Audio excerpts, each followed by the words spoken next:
দেখো সব্যসাচী, তুমি আদিত্য নারায়ণকে ডেকে বলো যে তার মেয়ের রাগ এবং জেদের জন্য আমাদের বিরাট একটা ক্ষতি হতে চলেছিল। তার জেদের জন্যই তো আমার নাতি মল্লারের এত বড় ক্ষতি হয়ে গেল। আমার আর সহ্য হচ্ছে না। বাবা, আপনি কিছু চিন্তা করবেন না। ঈশ্বর আছেন, তিনি মল্লারকে রক্ষা করেছেন, সেরকম বড় কিছু হয়নি। আর তাছাড়া এই নিয়ে রঞ্জাকে যথেষ্ট বকাবকি করা হয়েছে। ওকে আর কিছু বলার দরকার নেই, মানে আমার অন্তত তাই মনে হয়। বাবা, মল্লার তো এই বিষয় নিয়ে কিছু বলতেই চায়নি। কেন? সে হঠাৎ তার বউয়ের দোষ ঢাকা শুরু করলো কেন সবার সামনে? সব্যসাচী, আমি কিন্তু লক্ষ্য করছি মল্লার পাল্টে যাচ্ছে। বেয়াদব বউয়ের সমস্ত বেয়াদবিও বেড়ে দিচ্ছে। ভালো লক্ষণ নয়। এরপর তোমারই মতো ভুগতে হবে মল্লারকে। দাদু, ব্যস্ত আছো? আসবো? এসো এসো।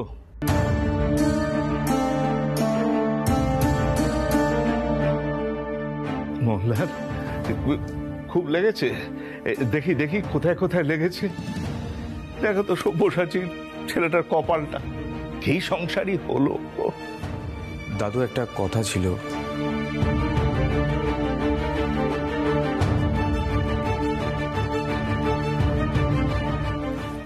আরে কি করছিস এভাবে? তুই হাঁটু ভাঁজ করে বসতে যাস তো। এই নে, এই টুলটায় বস। নে। দেখো তো ছেলেটার কি অবস্থা হয়ে দাঁড়ালো। দাদু, এত চিন্তা করো না, ও কিছু না, দুদিনে ঠিক হয়ে যাবে। আমার অন্য একটা কথা ছিল। বলো, কি কথা? সামনে রঞ্জার সেতারের পরীক্ষা। ও পরীক্ষাটা দিতে চাইছে। অনেকদিন ধরেই পরীক্ষার জন্য তৈরি হচ্ছিল। অবশ্য আমি বলে দিয়েছি যে দাদু পছন্দ করেন না। তবু তোমাকে একবার জিজ্ঞেস করতে এলাম।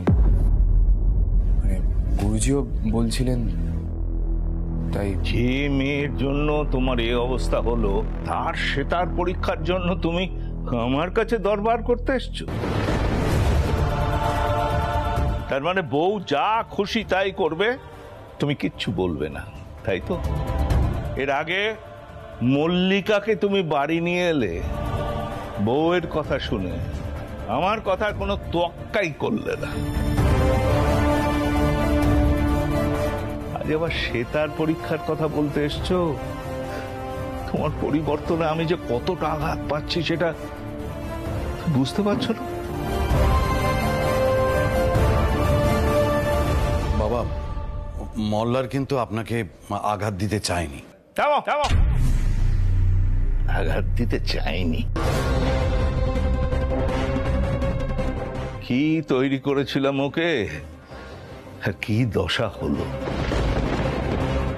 যে নাতি আমাকে সুরমণ্ডল আদায় করে এনে দিল, আর সেই নাতি আজ সুরমণ্ডলের কথায় ওঠবোস করছে।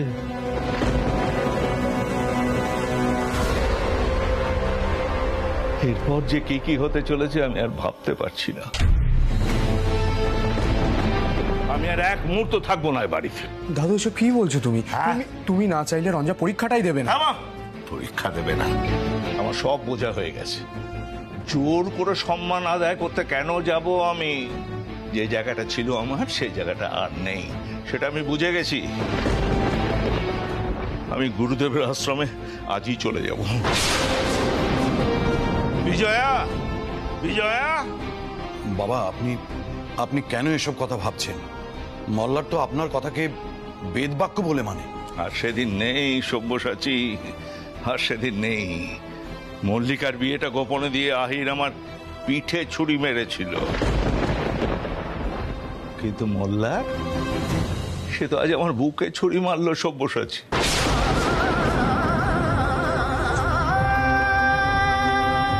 ও তো আর মুখ ফুটে বলতেও পারবে না ওর বউকে যে সে বসু মল্লিক বাড়ির বউ, যে তার এবারই চাল চলন মানতে হবে। কি মনে হয় তোমার সেই জায়গাটা ওরা থাকবে? যেমন বৌমা আহিরকে নিয়ে যেদিন চলে গিয়েছিল, তুমি কিন্তু সেদিন কিচ্ছু বলতে পারোনি। দাদু, দাদু বিশ্বাস করা। বিশ্বাস? বিশ্বাস ওই কথাটার মুখে এলো? আমি চলে গেলে তোমরা যা খুশি তাই করো। যাও যাও তুমি এখান থেকে, এখনই চলে যাও। আমি আর তোমার কথা সহ্য করতে পারছি না। মল্লার, দাদু তুমি। মল্লার তুই এখন এখান থেকে যা, কথা বাড়াস না। আমি বলছি, আমি তো এখানে আছি। যা বাবা, তুই যা এখান থেকে, যা। সাবধানে বাবা। চুপ করো, কোনো কথা বলবে না তুমি। বিজয়াকে বলো যে আমার ট্রাঙ্ক যেন গুছিয়ে দেয়, আর তুমি গুরুদেবকে একটা ফোন করে দাও। বাবা যাও, যা বললাম এখনই করো। আমার কারো কার পছন্দ হচ্ছে না, যাও।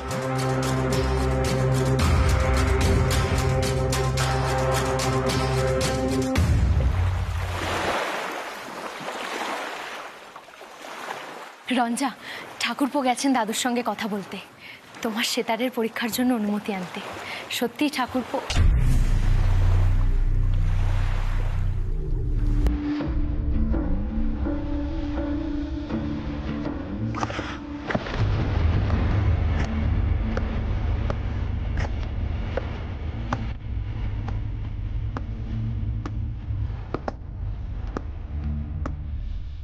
মল্লার, মল্লার ছাড়ো। মল্লার কি করছো? আরে হাত থেকে রক্ত পড়বে। মল্লার ছাড়ো, কেন পাগলামি করছো? মল্লার, আমার জীবনটা এখানে শেষ করে দিতে পারো রঞ্জিনী মুখোপাধ্যায়। এভাবে তিলে তিলে মরতে ভালো লাগছে না।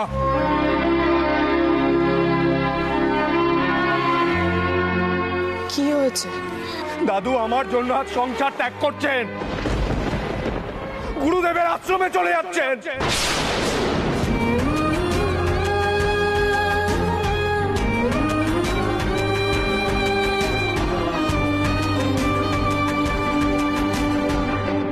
কি? বাবা, বাবা সংসার ত্যাগ করছেন কেন? মল্লার কি এমন ঘটলো হঠাৎ দাদু করে? আমার জন্য এই সিদ্ধান্ত নিলেন জেঠিমণি। আমি যে রঞ্জার সেতারের পরীক্ষার ব্যাপারে কথা বলতে গেলাম,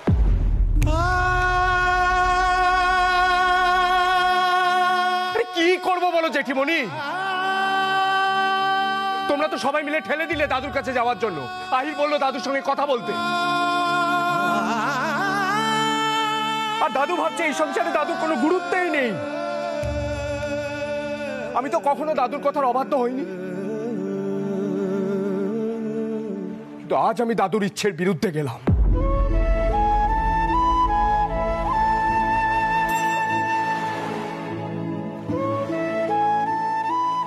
মানে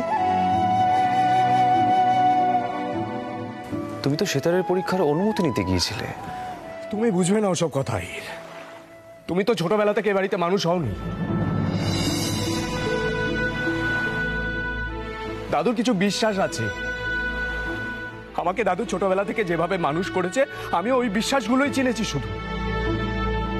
আজ রঞ্জার জন্য দাদু যা পছন্দ করেন আমি সে কথা বলতে গেছি। এতে দাদুর অসম্মান হয়তো। আমি কেন ভাববো ও ধরনের কথা? মল্লার, এত অস্থির হোস না, একটু দাঁড়া। বাবার মাথাটা একটু শান্ত হতে দে, ঠান্ডা হতে দে। আমি নিজে কথা বলবো বাবার সঙ্গে।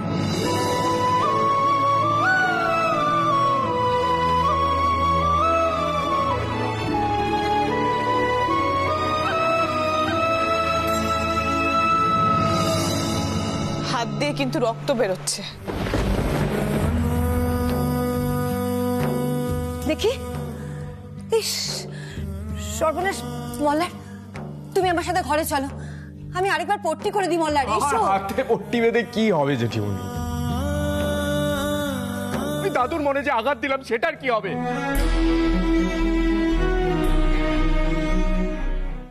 জেঠিমণি, দাদু ছাড়া তো আমার কেউ নেই।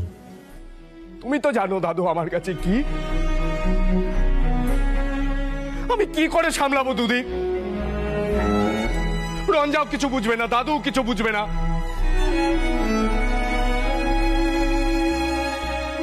এখন যদি রঞ্জাকে বলি পরীক্ষা দিতে যেতে হবে না, ও দেবে।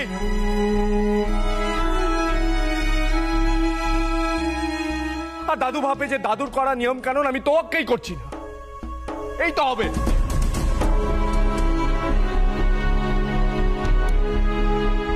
দাদু সংসার ছেড়ে চলে গেলে সংসারটা থাকবে? আমি এত কিছু কাণ্ড কেন করলাম? দাদুর জন্য সুরমণ্ডল এনে দিলাম।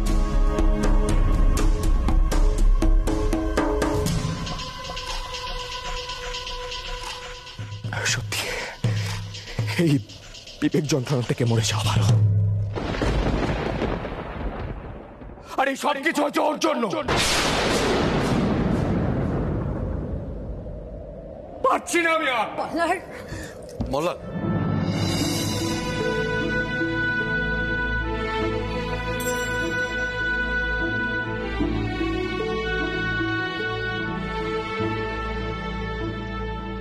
মল্লার ঠাকুরপোর মনের মধ্যে কিন্তু একটা অসম্ভব ঝড় চলছে। উনি কিন্তু এবার অসুস্থ হয়ে পড়তে পারেন। রঞ্জা, রঞ্জা তুমি একবার যাও না।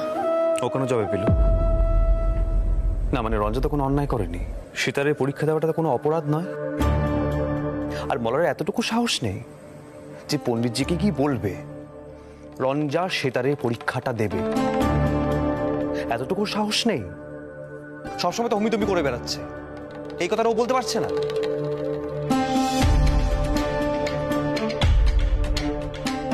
তুমি কিছু বলতে পারলে না বাবাকে?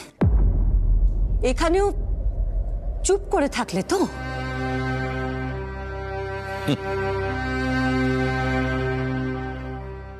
আমি বেশ বুঝতে পারছি মল্লারের অবস্থাটাও আমার মতোই হবে। তুমি যেরকম কোনোদিন আমার কথা ভাবনি, ঠিক তেমনি ভাবে রঞ্জাও মল্লারের কথা ভাবে না। বাবা অন্য মানসিকতার মানুষ, অন্যরকম চিন্তাধারা রয়েছে তার। হুট করে তো একদিনে তার চিন্তাধারা বদল করা সম্ভব নয়।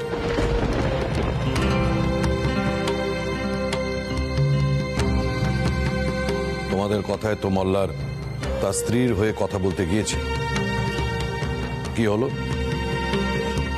শেষ পর্যন্ত বাবা সংসার ত্যাগ করার সিদ্ধান্ত নিলেন। আর এটা যে মল্লারের কাছে কত বড় আঘাত সেটা তোমরা কেউ বুঝতে পারবে না।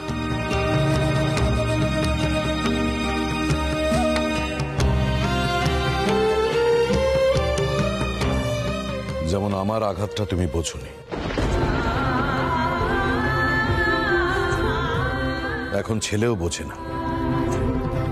জানি না, হয়তো এভাবেই মল্লারকে এখানে থাকতে অভ্যস্ত হয়ে যেতে হবে।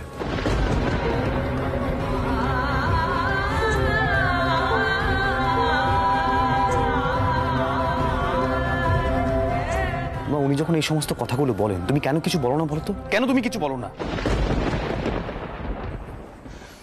আর পণ্ডিতজির এই মানসিকভাবে ব্ল্যাকমেল করাটা আমি বার করছি।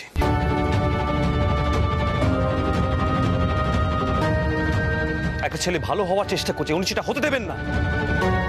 এই নাকি উনি নাতিদের ভালোবাসেন, আমি দেখছি।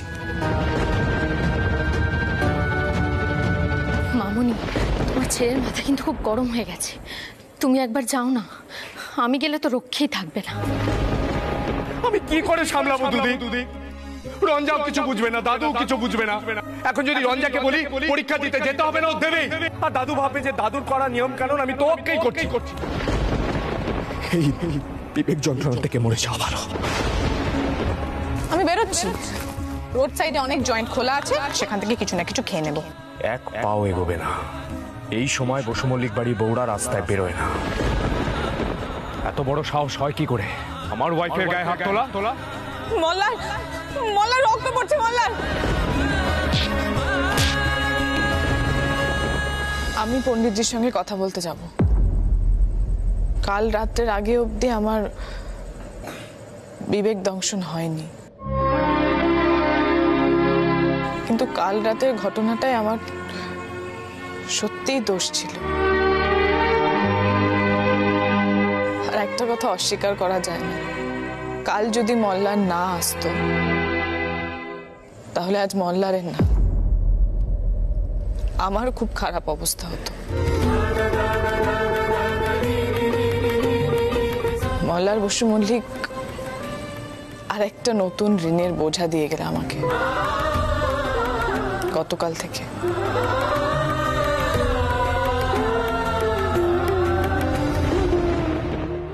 দাদা, এসব কি সিদ্ধান্ত নিচ্ছ তুমি বলো তো? তুমি কেন আশ্রমে যাবে? এটা তোমার বাড়ি, তোমার সংসার দাদা। এইভাবে মাথা গরম করো না। বিজয়া, মাথা গরম করার ফলটা দেখিস। মাঝে মাঝে এরকম একটু দিতে হয়। সবাই অন্যভাবে চিন্তা ভাবনা করবে এবার, তুই দেখে নিস।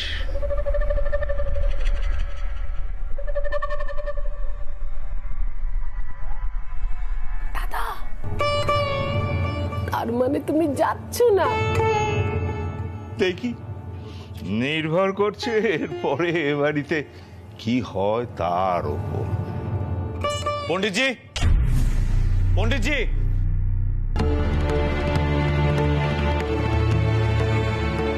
আপনি ঠিক কি চান আমি একটু পরিষ্কার করে বলবেন? মল্লারকে তো ছোট থেকে বংশের মর্যাদা, বংশের প্রতিশোধ এই সমস্ত শিখিয়ে পড়িয়ে একেবারে পাগল করে দিয়েছেন। একটা অমানুষ তৈরি করেছেন আপনি ওকে। এখন যে মাঝে মাঝে মল্লারের মনুষ্যত্ববোধটা বেরিয়ে আসছে, সেটাকে সঙ্গে সঙ্গে আপনি দমিয়ে দিয়ে পুনঃসত্ত্বা ফিরিয়ে নিয়ে যাচ্ছেন। কেন বলবেন? মল্লার বুঝি আপনার হাত থেকে বেরিয়ে যাবে সেই কারণে?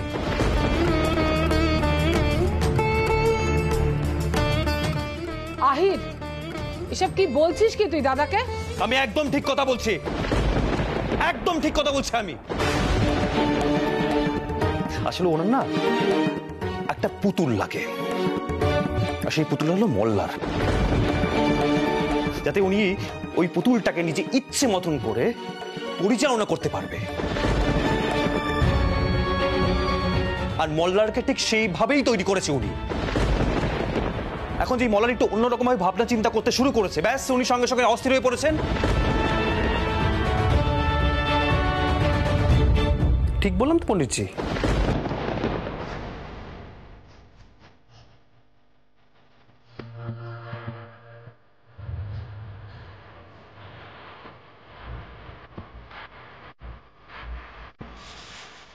আমি তো তোমার চক্ষুশূল, আমি তো চলেই যাচ্ছি এ বাড়ি ছেড়ে। তা এত কথা কেন শোনাচ্ছ? এসব কি হচ্ছে কি এ বাড়িতে?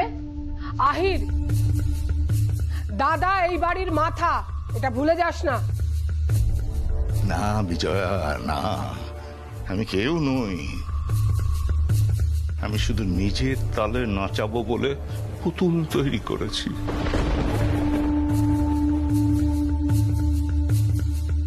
এই আমার বড় নাতির ধারণা তার দাদুর বিষয়। বাড়ির আচার নিয়ম মানতে গেলে একটু কঠিন হতে হয় আহির। মল্লার বসু মল্লিককে আমি এ বাড়ির আদলে তৈরি করেছিলাম। তার মধ্যে দোষের তো কিছু নেই। দাদুর ঐতিহ্য তো নাতিরাই বহন করে, তাই না? আমি হেরে গেছি। একজন বাইরের মেয়ে, শত্রুপক্ষের মানুষ, সে আমার ঐতিহ্য সব ভেঙে দিচ্ছে, আর আমার বংশধররা সেগুলো দেখছে। এই হলো আমার ভাগ্য। না না বিজয়া, এরপরে আর আমার এ বাড়িতে থাকা চলে না। অবশ্য আমি থাকি বা না থাকি, কারো কিছু এসে যাবে না। বড় জোর তুই দুফোঁটা চোখের জল ফেলবি, মোল্লারের কিছু এসে যাবে না।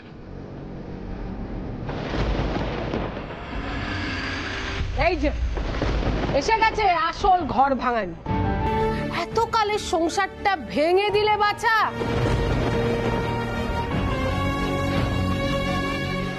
বুড়ো মানুষটাকে এত বড় আঘাত দিলে ধর্মে সইবে? কোথায় বরের কথা শুনবে, সংসারটাকে দাঁড় করাবে? তা নয়, সারাক্ষণ খালি ভাঙচুর করে সবকিছু শেষ করে দেওয়া।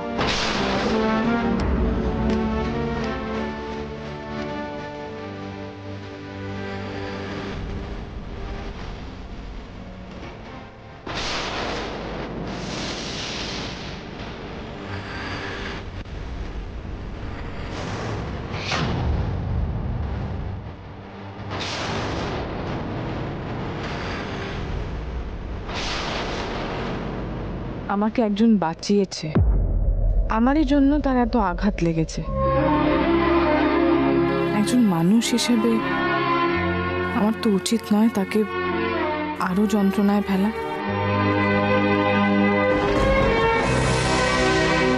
আহির, চুপ করো। পণ্ডিতজি, আমি কোনো পরীক্ষা দেব না।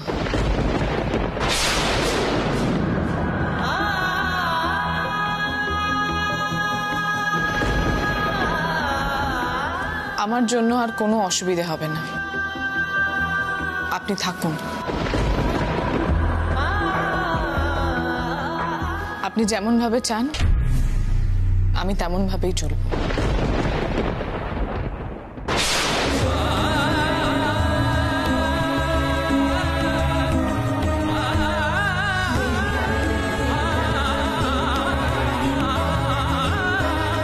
রঞ্জা, তুমি কি বলছো? রঞ্জা, মহা বিপদ হলো। রঞ্জা,